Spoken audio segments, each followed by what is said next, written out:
معزز سامعین حضرات، السلام علیکم ورحمۃ اللہ تعالی وبرکاتہ۔ نحمدہ ونصلی ونسلم علی رسولہ الکریم، اما بعد،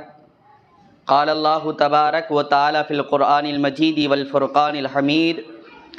فاعوذ باللہ من الشیطان الرجیم، بسم اللہ الرحمن الرحیم۔ یا ایھا الذین آمنوا اذا قمتم الی الصلاۃ فاغسلوا وجوہکم وایدیکم الی المرافق وامسحوا برؤوسکم وارجلکم الی الکعبین۔ صدق اللہ المولانا العظیم وبلغنا رسولہ النبی الامین المتین الکریم، ونحن علی ذلک لمن الشاہدین والشاکرین والحمد للہ رب العالمین۔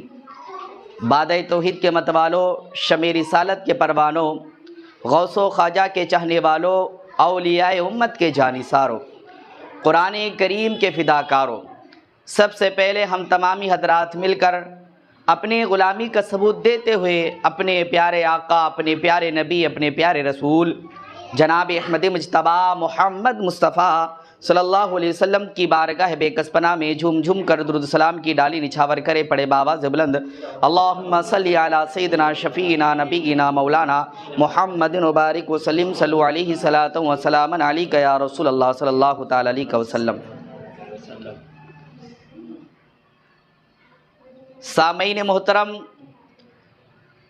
ہمارا خالق، ہمارا رازق اللہ رب العزت ہم مسلمانوں سے ہماری مقدس کتاب قرآن مجید والفرقان حمید میں حکم نازل فرماتا ہے، اور اس حکم کو قرآن پاک ہماری ہدایت و رہنمائی میں یوں ارشاد فرماتا ہے، یا ایھا الذین آمنوا، اے ایمان والو، اذا قمتم الی الصلاۃ، جب تم نماز کے لیے کھڑے ہو، یعنی نماز پڑھنے کا جب تم ارادہ کرو، فاغسلوا وجوہکم، تو تم اپنے چہروں کو دھو۔ اللہ تعالیٰ ارشاد فرماتا ہے کہ اے ایمان والو، تمہارے چہرے کو دھو۔ پھر اللہ تبارک و تعالیٰ ارشاد فرماتا ہے، وَأَيْدِيَكُمْ إِلَى الْمَرَافِقِ، تم اپنے دونوں ہاتھوں کو کوہنیوں سمیت یا کوہنیوں تک دھونا ہے۔ تم پہلے منہ کو دھو، اس کے بعد اپنے دونوں ہاتھوں کو کوہنیوں تک دھو۔ پھر اللہ تعالیٰ ارشاد فرماتا ہے، وَامْسَحُوا بِرُؤُوسِكُمْ، پھر تم اپنے سروں کا مسح کرو۔ پھر اللہ تبارک و تعالیٰ آگے ارشاد فرماتا ہے، وَأَرْجُلَكُمْ إِلَى الْكَعْبَيْنِ، اور اپنے دونوں پیروں کو جو ٹخنے کی ہڈی ہوتی ہے، جسے کعبین کہا جاتا ہے عربی میں، وہاں تک دھونے کا حکم دیا گیا۔ یہ آیت کریمہ، اس کے علاوہ اور ایک آیت کریمہ ہے 5ویں پارے میں، یہ 6 پارے کی آیت کریمہ، جس میں اللہ تعالیٰ نے حکم دیا کہ جب بھی تم نماز کا ارادہ کرو، نماز کے لیے کھڑے ہو، تو سب سے پہلے اپنے چہرے کو دھو، اپنے دونوں ہاتھوں کو دھو، سر کا مسح کرو اور دونوں پیروں کو دھو۔ اس سے وضو کی فرضیت ملتی ہے کہ وضو کرنا نماز سے پہلے مسلمانوں پر فرض ہوا ہے۔ پھر اس کے بعد اللہ تبارک و تعالی جل مجدہ الکریم کہتا ہے کہ جب وضو سے فارغ ہو جاؤ، جب یہ عمل کر لو، تب نماز کے لیے کھڑے ہو جاؤ۔ تو یہ جو 4 چیزیں ذکر کی گئی ہے، چہرے کا دھونا، ہاتھ کا دھونا، سر کا مسح کرنا، دونوں پیروں کو دھونا، یہ فرائض ہے وضو کے اندر۔ وضو تو فرض، اور وضو کے اندر یہ 4 چیزیں فرائض ہے۔ اس کے علاوہ کلی کرنا، اور ناک میں پانی چڑھانا، داڑھی کا خلال کرنا، ہاتھوں کے انگلیوں کا خلال کرنا، کانوں کا مسح کرنا، کانوں کے اندر کی کھڑکیوں کا مسح کرنا، گردن کا مسح کرنا، پیروں کے انگلیوں کا خلال کرنا، دانتوں کو گھسنا، یہ سارے کی ساری چیزیں سنتوں میں داخل ہے۔ تو لہذا یہ پورا وضو نماز کے لیے ہر مسلمان کو ضروری ہے۔ اس چیز پر غور و فکر کریں، کیونکہ آپ نے سنا ہوگا چھوٹے چھوٹے بچے بھی یاد کر لیتے، کیا یاد کر لیتے؟ الوضوء مفتاح الصلاۃ، کہ وضو نماز کی کنجی ہے۔ اگر ہمیں کسی گھر میں جانا ہے، اس میں لاک لگا ہے، تو ہمیں اس لاک کو کھولنے کے لیے چابی، جو کی کہا جاتا ہے انگلش میں، اس کی ضرورت پڑے گی۔ جب ہمارے پاس چابی ہوگی، اس کی کی ہوگی، اس کی مفتاح ہوگی، تبھی ہم اسے کھول کر اس گھر میں، اس روم میں جو بھی چیز ہے اس میں جا سکتے ہیں، اس سے چیز حاصل کر سکتے ہیں۔ جب ہم نماز پڑھنے آ رہے ہیں تو پہلے وضو کرے، اس کے بعد نماز پڑھے، اور وضو اچھے سے کرے۔ ایسے نہیں بھاگ لیتے آ کر وضو کرا اور آ گیا۔ بہت سے لوگوں کی عادت ہوتی ہے کلی کرتے تو کر کے ایسا آواز نکالتے ہیں اور پانی کو پھینکتے ہیں، چہرہ دھوتے تو پھٹک کے ساتھ پچ پچ آواز کرتے، پھونکتے ہوئے فو کرتے کرتے چہرہ دھوتے ہیں۔ یہ طریقہ نہیں، اچھے طریقے سے وضو کرنا ہے، اور جسم کے ہر اعضاء کو جو وضو میں دھونا ضروری ہے اس کو اچھے سے دھونا ہے کہ اس پر تیل کی طرح پانی چھڑک جائے، ایسا وضو کرنا ہے۔ ایک مرتبہ ہمارے پیارے آقا صلی اللہ تعالی علیہ وسلم نماز پڑھا رہے تھے۔ پیارے آقا صلی اللہ علیہ وسلم نماز پڑھا رہے تھے، تو نماز میں جب قرات کی، سورے کو پڑھا، سورہ روم کو پڑھنا شروع کیا، پڑھنے کے بعد ہمارے پیارے آقا صلی اللہ علیہ وسلم سورہ روم کے علاوہ کسی اور جگہ سے پڑھنے لگے۔ پڑھتے پڑھتے دوسری جگہ چلے گئے، جس کو کہتے ہیں مشابہات لگ گئے۔ تو پیارے آقا صلی اللہ علیہ وسلم کو مشابہات لگے۔ پیارے آقا صلی اللہ علیہ وسلم جب نماز سے فارغ ہوئے، سلام پھیرا تو نمازیوں کی طرف چہرہ کیا، پھر ارشاد فرمایا۔ نمازیوں کی طرف چہرہ کیا، اور چہرہ کرنے کے بعد نمازیوں سے پیارے آقا صلی اللہ علیہ وسلم نے ارشاد فرمایا کہ تم لوگ صحیح سے وضو نہیں کرتے ہیں، جس کی بنا پر امام کی نماز میں غلطی نکلتی ہے۔ کیا فرمایا؟ تم لوگ صحیح سے وضو نہیں کرتے ہو، جس کی بنا پر امام کو نماز میں غلطی واقع ہوتی ہے۔ تو لہذا آج کا تو ماحول یہ ہو گیا کہ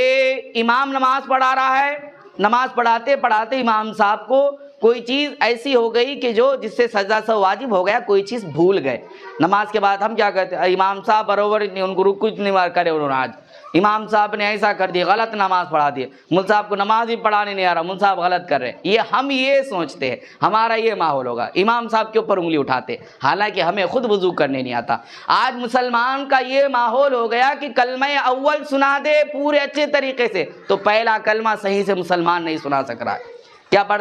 پڑھا بھی تو لا الہ الا اللہ محمد رسول اللہ، رسول اللہ، کلمہ رسول اللہ کو رسول اللہ پڑھ رہا ہے، محمد صلی اللہ علیہ وسلم کا نام لینے نہیں آتا ہے، پھر اس کے بعد جو ہے سو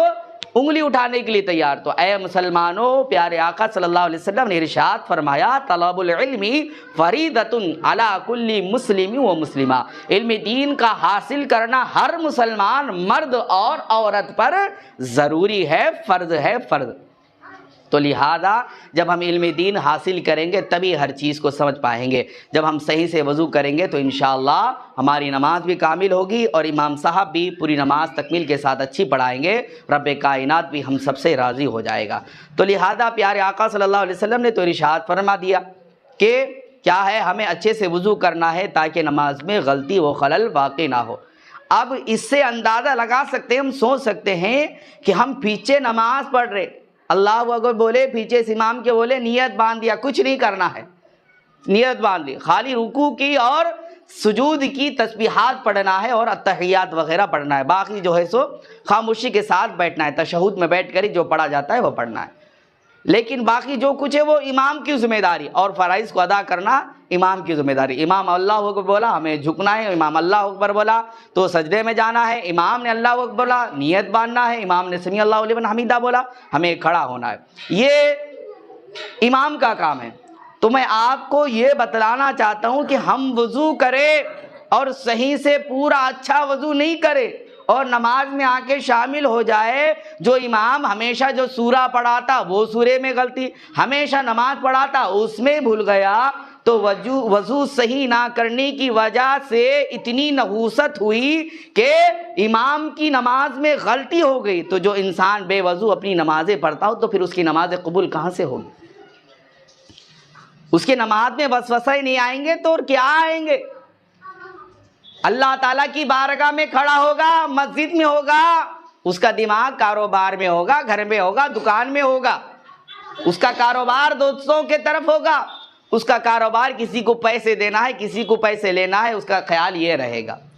تو لہذا اے مسلمانوں اچھے سے وضو کرو، وضو کرنے کے بعد نماز پڑھنے کی کوششیں کرو۔ جب آپ اچھے سے وضو کریں گے تو اللہ تعالیٰ کی طرف لو لگائیں گے تو آپ وسوسائی سے بھی بچیں گے، اور شیطان جو ہم پر حاوی ہو جاتا ہے، ہمیں نماز پڑھنے نہیں دیتا، نیک کام کرنے نہیں دیتا ہے، ان الشیطان للانسانی عدو مبین، کہ شیطان انسان کا کھلا ہوا دشمن ہے، وہ ہمیں نیک کام کرنے نہیں دیتا۔ جب ہم صحیح سے وضو کر کے دل کے ساتھ آئیں گے تو پیارے آقا صلی اللہ تعالیٰ علیہ وسلم کے فرمان کے مطابق اللہ تبارک و تعالیٰ اس نماز کو بھی قبول فرمائے گا اور ہمارے تمام گناہوں کو معاف فرما دے گا۔ پیارے آقا صلی اللہ علیہ وسلم کی حدیث ہے، کیا حدیث ہے؟ پیارے آقا صلی اللہ علیہ وسلم ارشاد فرماتے ہیں کہ جس انسان نے اچھی طرح وضو کیا اور اس کے بعد 2 رکعت نماز پڑھی، اس کی نماز ختم ہوتی ہے تو اللہ تعالیٰ اس کے گناہوں کو معاف فرما دیتا ہے، اس کی مغفرت فرما دیتا ہے۔ سبحان اللہ۔ 2 رکعت نماز اچھی طرح وضو، کتنے گناہ ہوتے ہیں؟ پیارے آقا صلی اللہ علیہ وسلم ارشاد فرماتے ہیں کہ سارے کے سارے گناہ معاف فرما دیے جاتے ہیں۔ پیارے آقا صلی اللہ علیہ وسلم نے ایک مرتبہ صحابہ کرام کی محفل میں، جب صحابہ کرام رضوان اللہ تعالیٰ علیہ مجمعین پیارے آقا صلی اللہ علیہ وسلم کے ارد گرد بیٹھے ہوئے تھے، پیارے آقا صلی اللہ علیہ وسلم نے ان سے کہا کیا میں تمہیں ایسی بات نہ بتلا دوں، کیا میں تمہیں ایسی چیز نہ بتلا دوں جس کے ذریعے اللہ تعالیٰ تمہارے تمام گناہوں کو مٹا دے اور تمہاری درجات میں بلندیاں عطا فرما دے، تمہارے مراتب کو بلند کر دے؟ تو صحابہ کرام رضوان اللہ تعالیٰ علیہ مجمعین نے عرض کیا یا رسول اللہ صلی اللہ تعالیٰ علیہ وسلم فداک ابی و امی، ہمارے ماں باپ آپ پر قربان ہو جائے، وہ نفسی ہماری جان بھی آپ پر قربان ہو جائے، پیارے آقا صلی اللہ علیہ وسلم وہ بات ہمیں بتلا دیجئے۔ تو پیارے آقا صلی اللہ علیہ وسلم ارشاد فرماتے ہیں جس وقت تمہیں وضو کرنا گرا ہو، دشوار ہو، اچھا نہ لگے، وضو کرنے کا دل نہ ہو، اس وقت اچھے طریقے سے پورا وضو کامل کرے اور اللہ تعالیٰ کی بارگاہ میں حاضر ہو کر نماز پڑھے، تو اس کا ایسا مقام ہے کہ پیارے آقا صلی اللہ علیہ وسلم ارشاد فرماتے کہ وہ انسان دشمنوں کی سرحدوں پر، جہاں پر کافر رہتے ہیں، اسلام کے دشمن رہتے ہیں، مسلمانوں کو قتل کرنے کے لیے تیار ہوتے ہیں، مسلمان دکھ جائے اسے اڑا دے، پیارے آقا صلی اللہ علیہ وسلم ارشاد فرماتے ہیں کہ ویسی سرحد پر وہ انسان کھڑا ہوا ہے، اور کھڑا ہونے کے ساتھ ساتھ وہ اسلام کی حمایت میں، اسلام کی طرف سے گھوڑے پر بیٹھ کر جنگ کے لیے جیسے تیار ہوتے وہ ویسے تیار ہو رہا ہے، اس کا وہ مقام ہے، تو اللہ تعالیٰ اس وجہ سے اس کے تمام گناہوں کو معاف فرما دیتا ہے اور اللہ تعالیٰ اس کے درجات کو بلند فرما دیتا ہے۔ کیا کرنا ہے؟ تلوار نہیں لینا ہے، کہیں پر جانا نہیں، کسی سے لڑنا نہیں، کسی سے جھگڑا کرنا نہیں، کسی کو دین اسلام کی دعوت دینا نہیں، کسی کو اپنے مسلمان ہونے پر بتلانا نہیں، فخر جتلانا نہیں، کسی کو اپنے جنتی ہونے کا اقرار کرنا نہیں، کسی کے سامنے اللہ تعالیٰ کی ربوبیت کا اعلان کرنا نہیں، پیارے آقا صلی اللہ علیہ وسلم کی رسالت کا اعلان کرنا نہیں، پیارے آقا صلی اللہ علیہ وسلم کی فرامین پر عمل کرنا ہے، اچھے سے وضو کر کے نماز پڑھنا ہے، وضو کرتے اچھے سے وضو کر کے نماز پڑھنا ہے، تو اللہ تعالیٰ کیسا مقام عطا فرما رہا ہے، گناہوں کو مٹا ہی دے رہا ہے، گویا کہ اس نے گناہ ہی نہ کیا، اور درجات کو بلند فرما رہا ہے، جیسے کہ نیک بندے ہیں، نمازی ہے، روزے دار ہے، زکوٰۃ ادا کرنے والے، حاجی ہے، ایسے مراتب اللہ تعالیٰ عطا فرما رہا ہے۔ اسلام دیکھو مسلمانوں پر کتنا مہربان ہے، کتنی رحمتیں برکتیں عطا فرماتا ہے، کتنے انعام سے اسلام مسلمانوں کو نواز رہا ہے۔ اچھی طرح سے وضو کرو تو اللہ تعالیٰ آپ کے گناہوں کو معاف فرما دے گا۔ آج ہمارا یہ حال ہے کہ اسلام ہمیں چھوٹی چیز میں سے بڑے بڑے مراتب عطا فرما رہا ہے، اور ہم اسلام کو اپنے پش پش ڈالتے ہیں اور وضو صحیح سے نہیں کرتے ہیں، اس کے لیے ٹائم نہیں نکالتے ہیں۔ اے مسلمانوں، وضو صحیح سے کیا کرو اور نماز پڑھا کرو، نماز کی پابندی کیا کرو۔ اب ہمارے دلوں میں جب وضو کی محبت ہوگی، وضو کا وقار ہوگا، وضو کا جو مراتب ہم نے سنے، اس کی جو فضیلتیں ہم نے سنے، اس پر ذہن رکھیں گے تو ہم اس بات پر بھی اندازہ لگا سکتے ہیں، یہ بھی سوچ سکتے ہیں کہ جب اچھے سے وضو کرنے پر اللہ تعالیٰ اتنا ثواب عطا فرماتا ہے تو ہم اچھے سے نماز اور 5 وقت کی پڑھیں گے تو اللہ تعالیٰ پھر کیسے مراتب سے ہمیں نوازے گا، پھر اللہ تعالیٰ ہمارے گناہوں کو کیسے مٹائے گا۔ اے مسلمان، اس پر غور و فکر کرے اور نمازوں کی پابندی کرے اور اسلام کے احکام پر عمل کرے، اللہ تعالیٰ نے جس مقصد سے ہمیں پیدا کیا اس کی عبادت اسی مقصد پر اتر آئے، اسی مقصد پر فائز ہو جائے اور نمازوں کی پابندی کرے۔ اللہ تعالیٰ ہم سب کو ان باتوں پر عمل کی توفیق عطا فرمائے۔ اللہ تعالیٰ ہمارے تمام گناہوں کو معاف فرمائے، 5 وقتہ نماز جماعت کے ساتھ ادا کرنے کی توفیق عطا فرمائے، صحیح سے